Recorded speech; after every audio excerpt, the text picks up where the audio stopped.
우리가 시간이 많이 없기 때문에 삼일체론의 내적 구성에 관한 교리를 조금 보겠습니다. 삼일체론 내적 구성에 관한 이거는 동방과 서방이 사실은 아구스 스니누스 이전에 모두 다 기반으로 했던 근거했던 그저 그 삼일체론의 내재적 구성에 관한 교리. 그것을 공부하면 왜 페리크레스가 중요하고 호모오시우스가 중요한지를 우리가 알 수가 있는데 사실은 카파도키아와 동방의 전통 그리고 카파도키아와 동방의 전통을 지지했던 서방의 신학자들 그죠? 힐라리우스를 위시한 서방의 신학자들이 함께 지지했던 삼위의 내적 구성에 관한 교리가 있습니다. 그때 이제 뭐냐면 파테르가 있죠. 파테르 그죠? 파테르가 있습니다. 이 파테르는 뭐냐면 우리나라로 번역한 뭐 성부의 성부. 이 성부는 소위 말하는 성부성을 갖고 성부성, 성부됨. 이거 라틴 말 파테르니타스. 자 써볼게요. 파테르니타스. 성부됨이에요, 성부됨. 성부됨은 성부의 성부됨은 뭐냐면 성부는 신성의 원천이랄 거야. 이거는 이제 라틴 폰스 데이타티스지. 폰스 뭐라고? 데이타티스. 이 신성의 원천이야. 누가 신성의 원천이라고? 성부는. 그죠? 그래서 신성의 원천이다. 이 신성의 원천은 기원이 없는 원천이야. 그죠? 어떤 것을 기원해서 원천이 되신 분이 아니라 처음부터 창세전부터 기원이 없는 신성의 원천이시다. 누가? 파테르 성부가. 성부는 신성의 원천이세요. 이 신성의 원천이 바로 성부됨입니다. 성부됨이란 것은 신성의 원천을 두고 하는 말인데 성부는 신성의 원천이시다. 자, 이 신성의 원천으로부터 성자가 영원히 출생하셔요. 그죠? 성자의 영원한 출생. 그죠? 여기서 자 파테르로부터 누가 출생한다? 누가 출생한다? 필리우스. 성자가 출생한다. 자, 이걸 이렇게 보는 거보다 이렇게 보는 게 나을 것 같아요. 누가 출생한다? 필리우스가 출생한다. 그죠? 이 출생한다. 신생 원천으로부터 그러니까 성자는 출생의 방식으로 존재한다는 거예요. 그죠? 그래서 이걸 이제 게네라치오. 이거는 그냥 게네라치오가 아니라 이터널 게네라치오야. 영원한 출생. 이거는 이제 독일은 에비게 게네라치오. 이 영원한 출생을 뭐라고 하는가 하면 필리아치오, 아들됨이라 그래. 이걸 뭐라고 한다? 아들됨이라, 아들됨. 아들됨은 뭐야? 아버지로부터의 영원한 출생. 그 성자는 어떤 방식으로? 아버지로 신성의 원천인 아들로부터 무슨 방식으로? 출생의 방식으로 존재하기 때문에 이분을 뭐라고 부른다? 아들이라고 부른다. 아버지가 아버지인 까닭은 누가 있어서 아버지야? 아들이 있었어. 아들인 까닭은 누가 있어서? 아버지가 있었어. 근데 아들은 아버지로부터 영원히 태어나신 분이라서 그죠? 이 아들은 아버지의 무슨 아들이고 영원한 아들이고 아버지는 아들의 영원한 아버지고 아들은 아버지의 영원한 아들이다. 그래서 아버지가 아니었던 적은 없었다. 창세전부터 아버지는 그죠? 아들을 출생의 방식으로 소유하신다.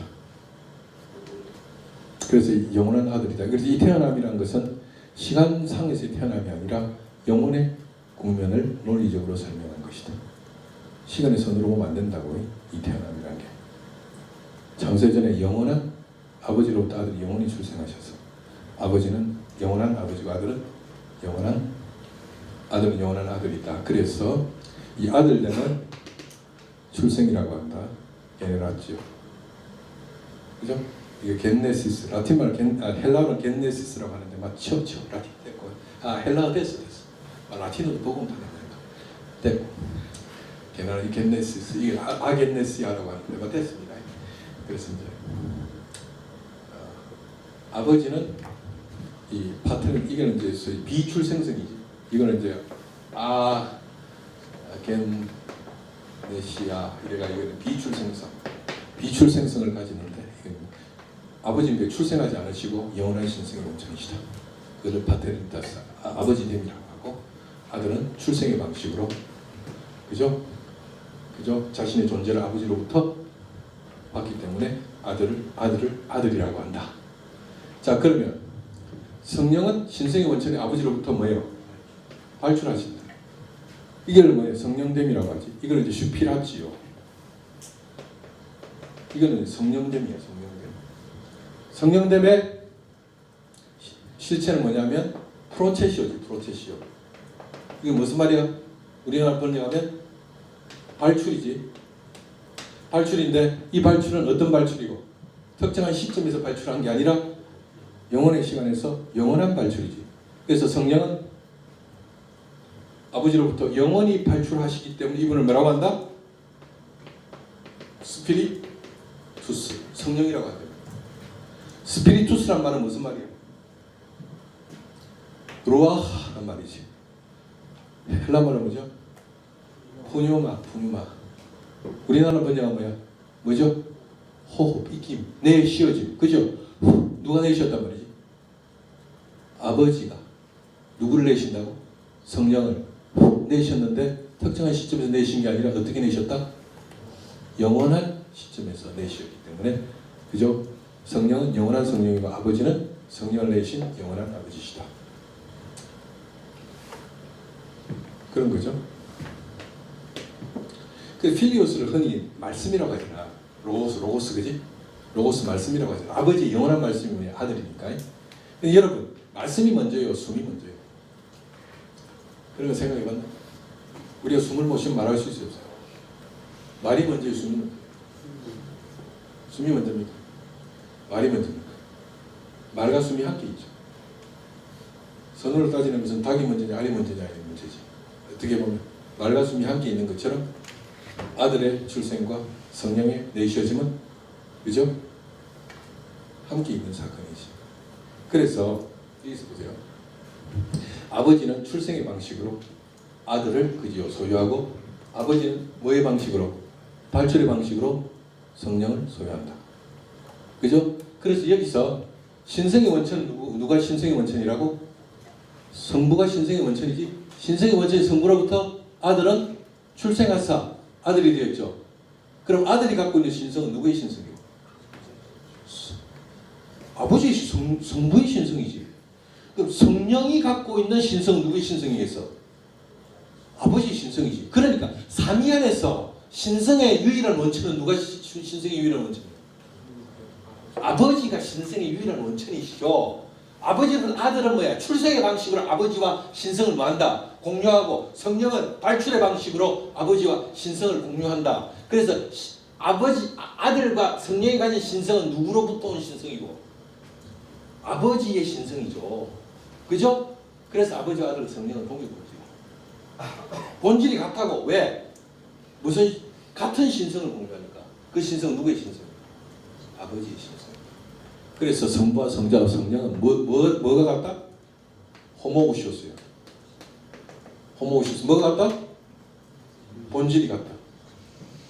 그래서 아버지와 아들과 성령은 한 하나님이다 이 말이에요. 이 중요한 건 한 하나님이야. 한 분 하나님이 아니고 이 한이라는 말은 무슨 말? same이라는 same 같은 하나님이야. 같으신 하나님이야.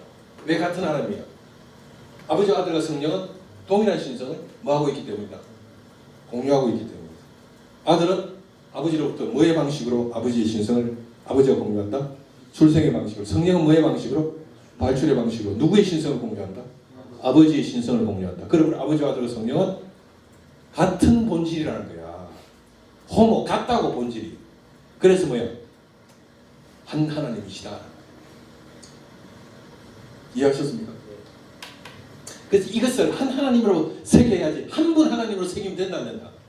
그래서 삼위밖에 다른 본질이 있는 것이 아니다. 성부, 성자, 성령이 그죠? 하나를 이루고 있다. 한 하나님이시라는 것이 뭐야? 본질을 의미하는 것이다. 이해하셨죠? 그런데 여기서 보세요. 여기서 봐요. 여러분 필리오급의 논쟁이라고 들어요. 필리오급의 논쟁. 그런 말 들어보셨어요? 필리오급의 논쟁이죠. 필리오급의. 이게 이제 필리오급의 논쟁이 벌어지지요. 이 필리오급의 논쟁이 벌어지잖아. 이게 이제 필리오급의 논쟁 때문에 뭡니까? 1053년에 어디와 어디가 쪼개져? 동방교회와 서방교회가 결정적으로 쪼개지잖아. 근데 필리오급의 논쟁이 사실 이 필리오급회를 강조했던 교부가 누구예요? 서방에서? 어거스틴이죠. 아우구스티누스가 필리오급회를 강조합니다. 필리오급회를 강조합니다. 왜냐하면 그 이유는 뭐냐면 자 원래 이 갑바도키아와 니케아 콘스탄티노플의 전통을 따르는 그죠? 동서방이 공유했던 삼위일체론의 전통은 신성의 원천은 누구예요? 신성의 유일한 원천은 성부인데 성부로부터 성자는 출생의 방식으로 성령은 발출의 방식으로 신성을 공유한다는 이 가르침 속에서 아구스티누스는 뭘 받는가 하면 동방의 종속론의 흔적을 발견했던 거예요. 성자와 성령이 누구에게 종속된다고 본 거예요? 아버지에게 종속된다고 본 거예요. 그죠? 그래서 필리오급에 넣어서 성령은 성자로부터 성부로부터 발출할 누구로부터도 발출한다? 성령으로부터도 발출한다고 말함으로써 동방의 종속론을 교정하고 싶었던 거야. 그런데 여기서 동방 교부들은 그러한 해설에 대해서 반발을 하게 됩니다. 근데 사실 아우구스티누스가 동방을 깔라고 그렇게 했던 것은 아니야. 의도는 교리 진술의 의도는 동방의 종속론을 교정해보고 싶었던 거야. 아버지로부터만 성령이 안 나오시 아들로부터도 나오신다면 뭔가 종속론이 교정되는 듯한 될 수 있다고 생각을 했던 것이죠. 그런데 생각해보세요. 동방의 입장에서 보면 아버지가 신성의 원천이고 아버지로부터 아들은 출생의 형식으로 성령 발출의 형식으로 나온다면 아버지는 삼위 내적인 질서 속에서 수익권을 갖는 것은 맞는데 그죠? 아들과 성령은 동등하잖아. 동방의 입장에서 동등하잖아요. 근데 필리오급에 넣어버리면 어떻게 되노? 아버지 밑에 아들이 아들 밑에 뭐가 되노? 성령이 된다는 사태가 발생하는 거예요. 그런데 이게 이제 아우구스티누스가 주장할 때 그렇게 심각한 게 아니었어요. 근데 이 이야기가 사실은 필리오급에란 성부는 아버지로부터 영원히 발출하시며 원래 니케아 콘스탄티노플 신경 원문에 그렇게 된 원문에는 필리오급회가 있나 없나? 니케아 콘스탄티노플 그 신경이 원문에 필리오급회가 없었던 거거든. 근데 어느 날 서방이 그 스페인 지역으로부터 이 니케아 신경을 내뱉 때 고백하는데 원문에 없는 뭘 삽입해서 고백하기 시작했다. 성령은 아버지로부터 그리고 아들로부터도 나오시며 이렇게 필리오급회를 원문에 없는 필리오급회를 집어넣어서 고백하기 시작했던 거야. 어느 날 갑자기 그때가 이제 사실은 뭐 한 7세기 8세기 가면 이제 그게 시작되기 시작합니다. 근데 왜 그랬느냐 하면 그 이유가 있어요. 그 당시에 스페인 지방에서 뭐가 어떤 이단이 창궐하기 시작했는가 하면 아리우스적 이단이 스페인 지역에서 창궐하기 시작했는 거예요. 아리우스 이단의 특징은 뭐냐? 아들이 하나님이 아니야. 아들이 하나님이 아니라는 게 아리우스주의의 특징이잖아. 누구만 하나님이야? 아리우스에 따르면 성부만 하나님이야. 그러니까 필리오급회를 통해서 성령이 아버지로부터만 나오는 게 아들로부터도 나온다라고 그 신기하게 고백함으로써 스페인 지역에 있는 교회는 아리우스에 대하여 아들의 하나님 되심을 방어하려고 했던 거예요. 어거스틴의 가르침을 따라서 동방을 깔려고 그랬던 게 아니었다고. 근데 동방이 받아들일 때는 이게 왜 문제가 된다면 원래 니케아의 정통적인 고백은 동서방의 그저 교부들의 합의된 고백은 뭡니까? 신생 유일한 원천은 누구야? 아버지잖아요. 그죠? 아버지로부터 아들은 출생의 방식으로 성령은 발출의 방식으로 신성을 공유하는데 성령이 아들로부터도 나오게 되면 아들도 뭐가 돼? 뭐가 되노? 보세요. 신성의 유일한 원천 누가 원천이라고? 아버지잖아. 네? 아버지인데 여기서 아들은 출생의 방식, 성령 발출의 방식으로 아버지와 신성을 공유한다는 게 원래의 니케아와 콘스탄티노플의 가르침인데 성령이 아들로부터도 나온다고 고백하게 되면 아들도 뭐가 돼? 신성의 원천이 된다고. 그러면 삼위 안에 신성의 원천을 몇 개를 몇 개를 설정하는 오류가 발생한다? 2개를 설정하는 오류가 발생한다는 거야. 그래서 동방의 입장에서 이 가르침을 서방이 어떤 필요에서 넣었는지는 모르겠지만 용인할 수가 없다. 신학적 오류라는 게 첫 번째. 삼위 안에서 유일한 신성의 원천은 아버지인데 아버지 옆에 나란히 아들을 신성의 원천으로 격상시키는 사태가 벌어지기 때문에 삼위일체 안에 신성의 원천이 두 개가 되는 사태가 발생하게 돼 신학적 오류다. 두 번째는 뭐냐? 원래 원문에 있었다 없었다? 없었다. 넣고 싶으면 어떻게 해야 돼요? 동서방이 공의를 열어서 넣던 말들이 하는데 그런 과정이 없었다. 그래서 뭐야? 신학적 오류. 두 번째 뭐야? 교회 정치적 오류. 자, 그리고 세 번째는 동방이 교회 필요급에 대해서 민감했던 또 하나의 이유가 있습니다. 원래 그 당시에 1054년까지 서방과 동방은 그저 서로 그 교회 한 교회를 이루고 있었고 서방 교회의 수익권을 가진 주교가 누구였나? 대표적인 주교가 서방에서는 누가 대표 주교? 로마 주교잖아. 로마 주교. 서양에서 로마 주교. 동방에는 로마 주교와 차홍을 겨루는 또 한 명의 주교가 있지. 동방 지역을 대표하는 어떤 주교예요? 그 주교가 어떤 주교예요? 동로마의 콘스탄티노플 주교잖아요. 그 동방에 서방에 로마 주교가 있다면 동방에 누가 있노? 그러니까 로마 주교를 교황이라고 합니다. 그죠? 로마에는 로마 주교인 교황이 있다. 서방에 누가 있노? 동방에 누가 있노? 콘스탄티노플 대주교가 있잖아. 이게 그 당시에 동방과 서방을 그 대표하는 양대 주교거든. 그런데 거기서 말입니다. 서방 주교는 전통적으로 이 교황은 자기를 누구의 대리자라고 자처했어요? 그리스도의 대리자라고 자처했던 거야. 근데 콘스탄티노플 주교는 전통적으로 자기를 누구의 대리자라고 자처합니다. 그러니까 로마 주교의 이 주교의자는 이 주교의자를 뭐라고? 그리스도자라고 부르지. 그리스도자. 그 로마 주교는 그리스도자에 이렇게 앉아 있는 거야. 그리스도자야 이게 로마 주교의 그리스도자. 그 그리스도자의 작자하사, 엑스 카테드라 이 자리로부터 명령하시는 거 아니야. 근데 콘스탄티노플 주교가 앉은 의자를 뭐라고 불렀다고? 뭐라고 불렀겠노? 성령자라고 불렀던 거야. 그러니까 콘스탄티노플 주교는 누구의 대리자야? 성령의 대리자야. 로마 주교는 누구의 대리자야? 그리스도의 대리자인데 원래 이 교리에 따르면 그리스도자하고 성령자는 동등하잖아. 동등한데 필요급을 인정하게 되면 뭐가 되노? 성령자가 어떻게 되는 거야? 그리스도자 밑으로 들어가잖아. 그러니까 콘스탄티노플 주교 입장에서 뭐야? 이 자식아 내가 니보다 어떻게 니 밑에 있냐 이 자식아 이렇게 되는 거 아니겠어? 그래서 뭐야? 이 교회 정치적으로 뭐가 있다? 의도가 있다 이렇게 본 거야. 이해하셨습니까? 그래서 세 가지 이유 때문에 격렬하게 동방은 서방의 필리오급의 교리를 비난합니다. 첫째, 신성의 본질 2개로 설정한 신학적 고리다. 두 번째 뭐야? 집어넣고 싶고 빼고 싶으면 뭘 해야 된다. 공의를 열어야 되는데 그런 절차가 없었다. 셋째, 이것은 전통적으로 그리스도자와 성령자를 동일한 자리로 놓고 보는 교우들과 교회의 전통에 위반되는 로마 주교의 유일한 수익권을 주장하기 위한 음모가 서인 논리다. 이래가지고 성부가 성령이 성부로부터 그리고 또한 성자로부터 발출하시고 서방이 그렇게 고백하는 데 대해서 동방은 맞불을 지펴서 1054년에 뭐라고 해요? 오직 성령은 오직 뭐로부터만? 성부로부터만 발출하시고 그래가지고 어떻게 돼요? 1054년에 어떤 사태가 벌어지나? 로마 주교는 로마 교황의 이름으로 누구를 파문시키나? 콘스탄티노플 주교를 파문시키고 콘스탄티노플 대주교는 자기의 이름으로 누구를 파문시키나?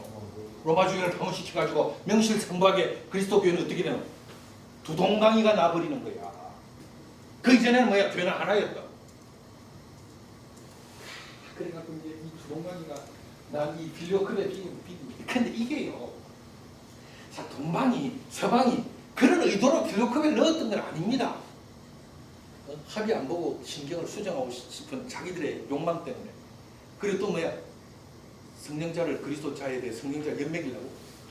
그런 의도가 아니었던 거야. 원래 의도는 뭐냐? 스페인에서 발생했던 아리우스 이단이 그리스도의 신성 하나님 되신 부인하니까 어거스틴의 교회는 필리오크를 가지고 성령이 아버지와 아들로부터도 나오니까 아버지와 동일하게 아들도 뭐야? 동일한 하나님이시라는 걸 이야기하려고 했던 것인데 이게 동방의 관점에서 보면 뭐야? 의도적으로 우리를 뭐 한 거라고? 비싼 거예요. 왜고 이렇게 해서 이제 근데 사실은요 로마의 주교도요 이 비교급여 때문에 동방을 자극하는 문제로 1554년 전에는요 동방과 친교를 그거 해야 한다는 입장에서 굉장히 조심했어요. 이게 나올 때마다 이게 잘못하다가 동방 지역의 주교들을 자극하고 이게 뭔가 이 교회의 친교를 해치다 보니까 로마 주교가 말입니다. 그 로마에다가 이 니케아 신경의 원문하고 라틴판을 같이 원문은 헬라어판이잖아요. 헬라어판과 라틴판을 함께 붙여놓고 라틴판은 빌리오급여가 있지만 빌리오급여에는 헬라어판을 붙여놓고 나는 헬라어를 더 권위 있게 생각한다 이러면서 이야기했던 거 아니야. 근데 어떻게 발단이 됐는가 하면 이게 일이 터지려면 그렇게 돼요.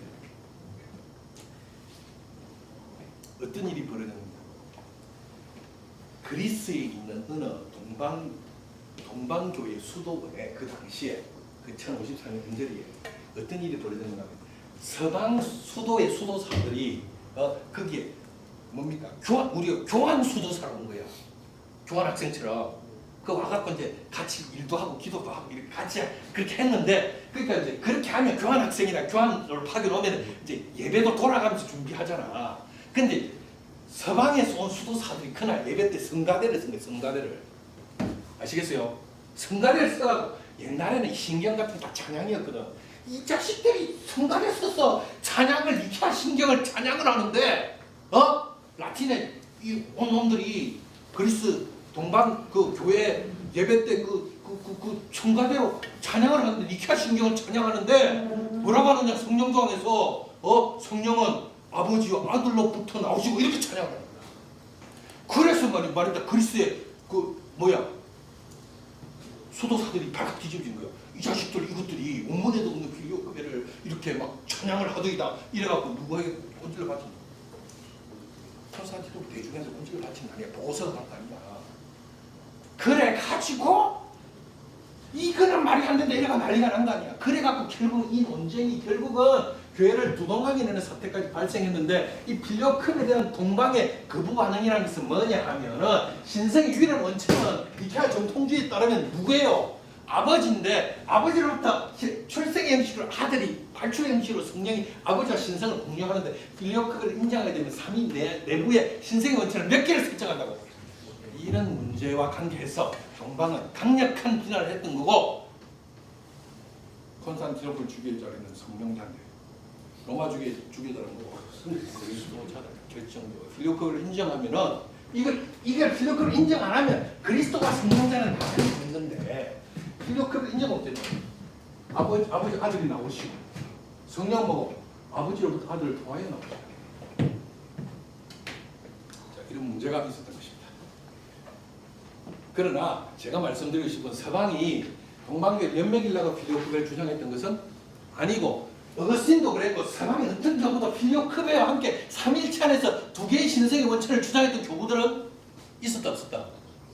없었어요. 없었습니다. 다만 여기에서 논쟁의 불신은 어디로부터 정화됐는가 하면 니케아와 콘스탄티노플 공의회 때 핵심적인 쟁점 뭐야? 아버지와 아들의 관계를 아리우스 이단으로부터 어떻게 규정지을 것이냐. 그죠? 그리고 아버지와 성령의 관계를 성령 모독자들에 대하여 어떻게 규정지을 것이냐. 이게 니케아와 콘스탄티노플 공의의 신학적 관심사였어. 그런데 안타깝게도 니케아 콘스탄티노플 공의의 신학적 관심사에서 빠져있었던 게 뭐고 아들과 성령의 관계를 어떻게 규정할 거냐는 그때 관심사가 아니었던 거야. 그때 만약에 아들과 성령의 관계를 규정했더라면 이런 일은 없었을 거야. 근데 그때는 왜 규정을 안 했느냐? 그때는 그게 논쟁거리가 아니었다. 그래서 아버지와 아들의 관계, 아버지와 성령의 관계만을 규정했고 니케아와 콘스탄티노플 양대 공의회가 아들과 성령의 관계를 신학적으로 규정하지 못했던 것이 후대에 어떤 문제로 비하되나? 빌리오급의 문제로 비하되게 이런 거거든요. 그랬을 때 그렇기 때문에 아버지와 아들과 성령은 동일한 신성을 동일 본질을 가집니다. 그때 그 동일 본질의 신성의 원천은 누구의 신성이요? 아버지의 신성입니다. 아버지의 신성을 성령은 발출의 방식으로 성자는 출생의 방식으로 아버지와 공유하기 때문에 성부, 성자, 성령은 뭐야?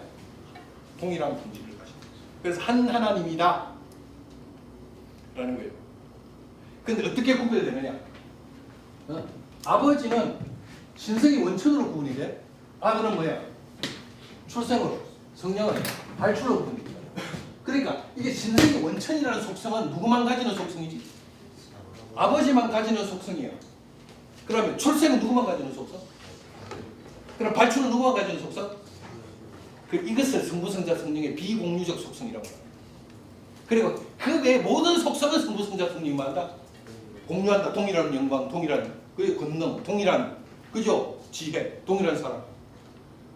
그러나 이 비공유적 속성은 공유하지 않는다. 만약에 여기 발출의 속성은 성령이 성부와 성자와 함께 공유한다면, 발출의 속성을 성령이 성자와 함께 공유한다면 성자도 뭐라고? 제2의 성령이라고 불려지겠지.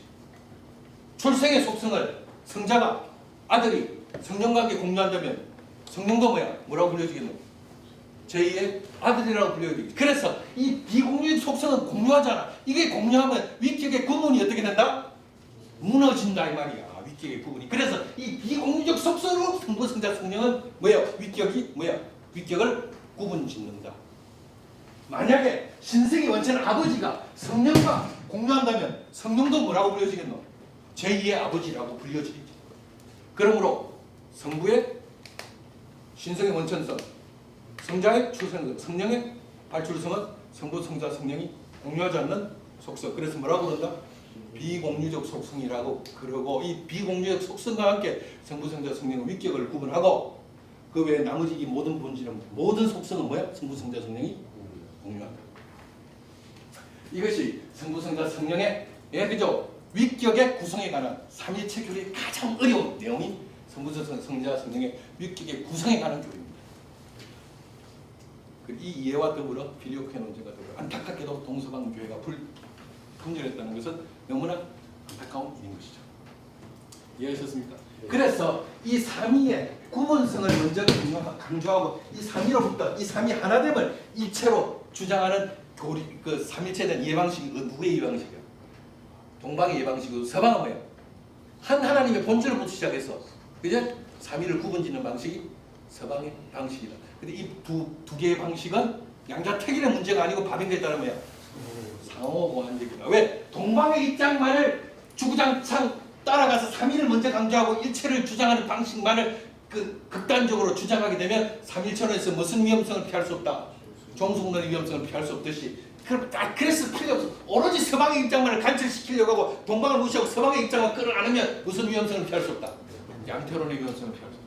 그러나 동서방은 종속론과 양태론에서 두 개는 모두 공이 반대했던 거예요. 그래서 서방은 종속론에 대항하여 무슨 교리를 강조했다? 페리코레시스 교리를 강조했고, 서방은 양태론에 대항하여 뭘 강조했다? 전유 아프리프리아초 교리를 강조했다. 그래서 동서방의 삼일체 이해 방식은 양자택일의 문제가 아니라 상보적인 것이다 라고 바빙크는 강조하고 있습니다. 아시겠죠?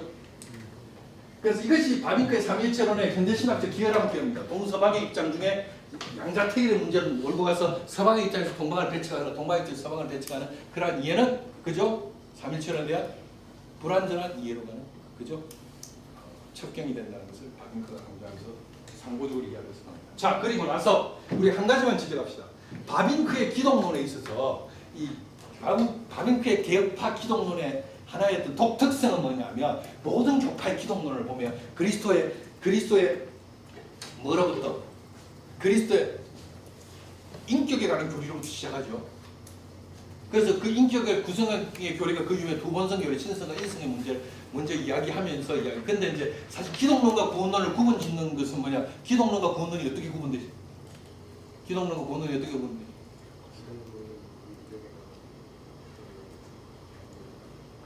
기독론은 그리스도의 인격에 관한 교리야. 근데 구원론은 왜? 그리스도의 사역에 관한 교리다.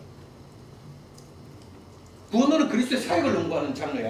그리스도께서 사역하신 거, 우리의 구속자로서 활동하신 거. 그래서 구원론은 정확하게 정통주의 신학이 어떻게 구분짓는가 하면, 구원론은 그리스도의 사역에 관한 교리요, 기독론은 그리스도의 인격에 관한 교리다. 근데 모든 기독론을, 교파의 기독론을 보면 그리스도의 인격에 관한 교리부터 시작한다. 근데 개혁파는 그리스도 인격에 관한 교리부터 기독론을 시작하지 않아요. 어디로 시작하냐? 하나님의 영원한 작정, 하나님의 구원 협약으로부터 시작한다. 기독론을 보면 먼저 하나님의 구원의 작정 속에서 하나님의 구원 협약을 다루어요. 창세전에 있었던 삼위 하나님의 구원 협약. 이것을 다루면 팍툼 뭐라? 살루티스. 이 구원 협약이에요. 이 구원 협약 팍툼 살루티스 트리니타티스. 무슨 말이죠? 삼위 하나님의 구원 협약이에요. 창세전에 삼위 하나님의 구원 협약이 있어서 구원 협약이. 이 구원 협약이 시간 속에서 그죠? 하나님의 영원한 작정 가운데 구속의 경륜 속에서 시간 속에서 집행되었던 게 뭐예요? 이 구원 협약으로 집행되었던 게 뭐지? 페루스 뭐죠? 그렇지. 이게 뭐야? 은혜언약. 삼위 하나님의 구원 협약이 시간 속에서 집행된 사건이 뭡니까? 은혜 언약이다. 은혜 언약은 뭐의 실패 때문에 일어난 거예요? 그것이 뭐예요? 행위 언약, 그죠? 페두스. 이 페두스 뭐죠? 페두스 뭐죠? 오페라리움. 행위 언약이 실패하죠? 행위 언약이 실패하니까 무슨 언약이 하나님께서 행위 언약에 실패한 인간을 그대로 뭡니까? 죽도록 내버려두지 아니하시고 다시 언약을 체결하는 그게 뭐야? 은혜 언약인데 이 은혜 언약이 언제 작정이 됐다고? 창세전 삼위 하나님의 구원 협약으로부터 그죠? 은혜 언약이 그죠? 작정되었고 시간 속에서 구원 협약이 그죠? 시행된 게 뭐라고? 집행된 게 은혜 언약. 이 은혜 언약 속에 무슨 언약이 있어요? 아브라함 언약, 노아 언약, 신의 산 언약 이런 게 있지. 그리고 그 은혜 언약의 정점이 뭐예요? 무슨 사건이고? 은혜 언약의 정점이 뭐고? 뭐죠? 인카르나초잖아. 인카르나초 뭐죠? 성육신이잖아. 그러니까 개혁파의 기독론의 수술 방식의 특징은 바로 성육신으로부터 그리스도의 인격을 바로 기술해 나가는 게 아니라 기독론을 기술할 때 뭐부터 기술하나?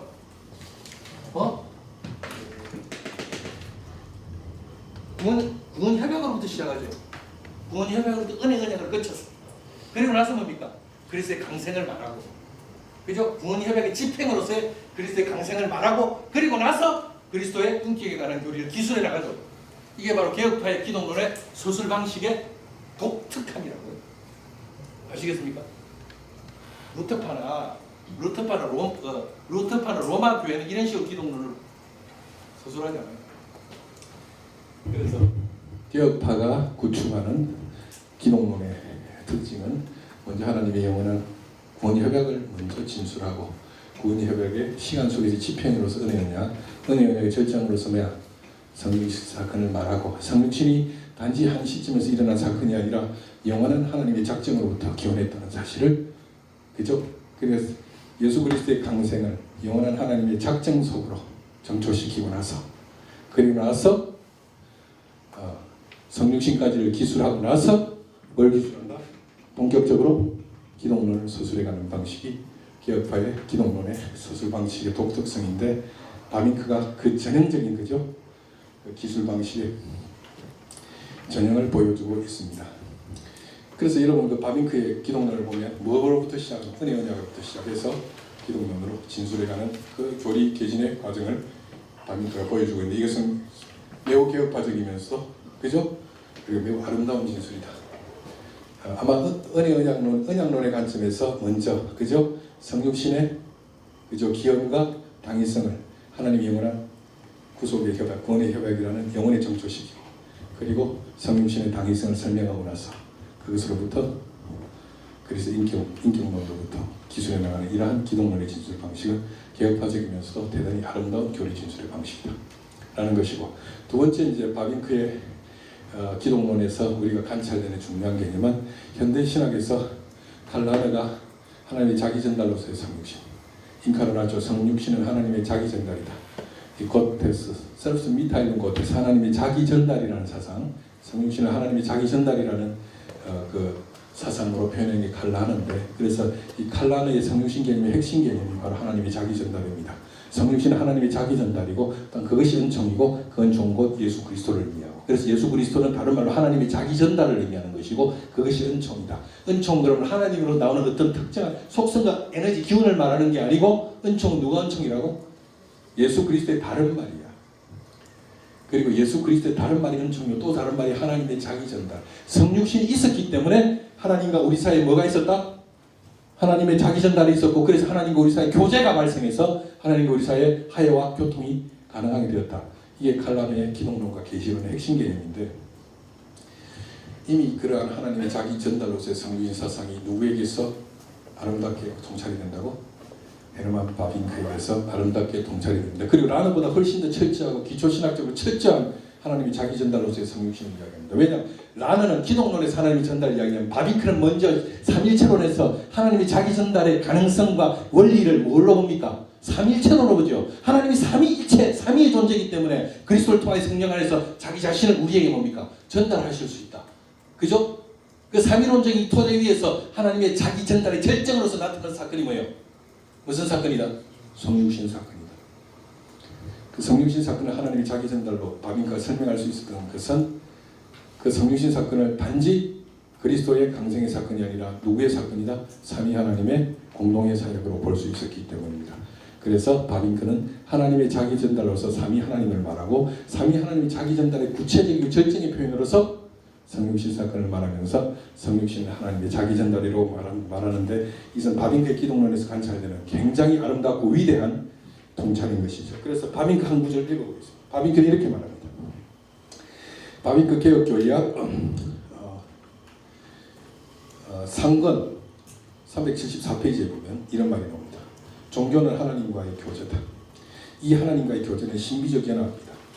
이 교제는 우리의 이해를 훨씬 초월합니다. 이것은 성령을 통한 하나님과 가장 긴밀한 연합, 인격들의 연합, 파기될 수 없고 영원한 하나님과 인간의 언약으로서 윤리적이라는 명칭으로 묘사하기는 너무나 연약하기에 신비적이라는 명칭으로 일컬어졌다. 만일 하나님과 인간의 교제가 참으로 하나의 환상이 아니라 참된 실제로서 이해된다면 성육신에 대한 유비가 눈에 들어오게 될 것이다. 누구든지 하나님의 자기 전달 가능성을 진실로 고백하는 자는 원리적으로 성육신도 인정하게 될 것이다 하면서 하나님의 자기 전달을 인정하게 될 거다. 하나님의 자기 전달, 그것을 인정하는 자는 뭐도 인정하게 될 거라고? 성육신도 인정하게 될 거라고 하면서 성육신이 하나님의 자기 전달이고, 이 전달이 하나님의 성육신이 있었기 때문에 하나님이 우리에게 당신을 전달하시고 우리가 하나님과 뭐가 가능하게 되었다? 교제가 가능하게 되었다 말합니다. 그런데 보세요. 이러한 이야기를 칼라느가 바빙크 사후에 한 오랜 뒤에, 한 7, 80년 뒤에 라는 이렇게 말합니다. 그의 그룬트쿠스트의 글로벌 신앙의 토대라는 그의 책에서요. 라는 이렇게 말합니다. 인간은 진실하신 하나님의 자기 전달에 의해서 하나님을 하나님답게 하는 친교회로 초래하고 있다. 라고 라느가 말하죠. 라느가 말하기를, 인간은 진실하신 하나님의 자기 전달에 의해서, 인간은 진실하신 하나님의 자기 전달에 의해서 하나님을 하나님답게 하는 친교, 즉 교제로 초대받고 있다라고 라느가 말하면서 성육신을 뭐라고 정의했다고? 하나님의 자기 전달이라고 정의하고, 그랬기 때문에 하나님과 인간 사이에 뭐가 가능하게 되었다? 교제가 가능하게 되었다고 말합니다. 그래, 이 사상이 무슨 라의 대단한 기독론의 새로운 해석이냐, 현대신학자들이 떠들지만 그것은 그렇게 떠드는 이유는, 대단한 그 주장에 떠드는 이유는 그들이 뭘 공부를 안 해서 그렇지. 정통주의 신학, 개혁파 정통주의 신학, 바빙크의 신학을 공부하지 않아서 그렇다고. 이미 바빙크가 그런 말을 다 하고 있죠. 그리고 라너보다도 훨씬 철저하게 말합니다. 라너는 그냥 성육신은 하나님의 자기 전달이라고 말하지만, 바빙크는 하나님의 자기 전달이 하나님이 어떤 존재이기 때문에 가능하다? 그렇지. 삼위일체의 존재이기 때문에 하나님이 자기를 우리에게 전달하실 수 있다는 거예요. 그리스도를 통해 성령 안에서 자기를 전달하신다. 그 사건의 절정이 뭐라고요? 성육신 사건이다. 성육신은 하나님, 삼위 하나님의 자기 전달의 사건이라. 그래서 훨씬 더 라너는 기독론 중심으로 하나님의 자기 전달을 말했지만, 이위일체론적으로 하나님의 자기 전달을 말했지만, 바빙크는 어떻게 하고 있어요? 삼위일체론의 관점에서 하나님의 자기 전달을 라너보다도 훨씬 더 정확하고 정교하고 아름답게 표현하고 있죠. 그것이 바빙크의 기독론에서 발견되는 그죠? 아름다운 표현이고 현대 신학자들에게도 볼 수 없는 바빙크의 눈부시 위대한 성육신에 대한 묵상이고 통찰이라는 사실입니다. 이것을 윤리적이라고 말하기에는 너무나 그죠? 윤리적이라는 단어가 이것을 감당할 수 없기 때문에 이것을 뭐라고 부른다? 신비라고 부른다. 멋지죠? 그래서 성육신은 윤리적이라고 표현하기에는 이 윤리적이라는 용어가 감당할 수 없기에 성육신을 뭐라고 부른다? 신비라고 부른다. 그래서 성육신의 신비를 말하고 있습니다. 그래서 성육신의 신비는 삼위 하나님께서 인간에게 자기를 전달하신 사건으로 바빙크는 보고 있죠. 그래서 오늘 바빙크의 기독론의 특징을 말씀드렸습니다. 뭐로부터 시작한다? 언약론으로부터 시작한다. 언약론. 이 언약론의 정초는 뭐야? 삼위 하나님의 구원협약이다. 이 구원협약은 한 분 하나님이랑 이위일체 하나님의 작정이 아니라 누구의 작정이다? 삼위 하나님의 작정. 그래서 개혁파의 그 구원의 협약은 철저히 뭡니까? 삼위론적 관점에서 삼위 하나님의 구원의 협약이야. 성부, 성자, 성령 하나님이 창세전에 영원한 작정 속에서 뭐야? 그죠? 구원 협약을 하셨다. 성부, 성자, 성령과 협약을 하셨다. 그리고 그것이 역사 속에 집행된 게 뭡니까? 은혜 언약이다. 은혜 언약의 절정이 뭐야? 성육신 사건이다. 이것은 성육신의 사건을 하나님의 영원한 작정과 그죠? 구원 협약에 점철시켜 놓고 그리고 나서 뭘 기술한다? 기독론을 본격적으로 진술해 갑니다. 이것이 바로 개혁파의 기독론 서술의 매우 독특한 특징일 뿐만 아니라 바빙크를 통해서 아름답게 개진된 그죠? 개혁파 기독론의 서술의 특징이다. 그리고 또 하나는 바로 하나님이 자기 전달로서의 성육신 사건을 바빙크는 삼일체론적 관점에서 기술하고 있다. 이것이 바로 바빙크에서 통찰되는 어떤 현대 신학자도 명료하고 아름답게 기술하지 못해도 성육신의 신비에 대한 바빙크의 삼일체론적인 성장입니다. 그렇게 해서 우리가 기독론 부분을 우리가 마치도록 하고, 자 여러분, 그래서 오늘 이 시간에 여러분과 함께 8주에 걸쳐서 바빙크의 신학세계를 함께 공부해 보았습니다. 짧은 시간이라서 언제나 쫓기듯이 강의했지만 여러분과의 만남을 제가 참 아름다운 추억으로 기억합니다. 즐거운 강의였습니다. 여러분들도 재미있고 즐거우셨나요? 제가 그렇게 말하면 그렇다고 대답해야 되겠어요. 그러나 여러분 어쨌든 제가 여러분들과 함께 8주 동안 바빙크의 개혁파 교약을 이해하기 위한 다양한 이야기들을 함께 나누어 본 뜻깊은 시간이었던 것 같습니다. 그래서 이 강의를 토대로 해서 여러분들이 개혁파 교약을 그저 강독하고 탐독하시길 바랍니다. 그러면 개혁파 교약 안에서 많은 부분이 입체적으로 이해될 뿐만 아니라 바빙크 개혁파 교약의 진수를 느끼고 만끽하고 또 우리 교회와 시대를 위한 그저 아름다운 지혜로서 우리가 선용하게 될 것입니다. 지금까지 제 강의를 경청해 주셔서 감사하고요. 그리고 네 번째 시즌에서는 기억신학자 20세기 신학사를 말하다 라는 주제로 여러분과 만나뵙기를 원합니다. 감사하고요. 그리고 장시간 강의 듣는다 수고하셨습니다. 고맙습니다.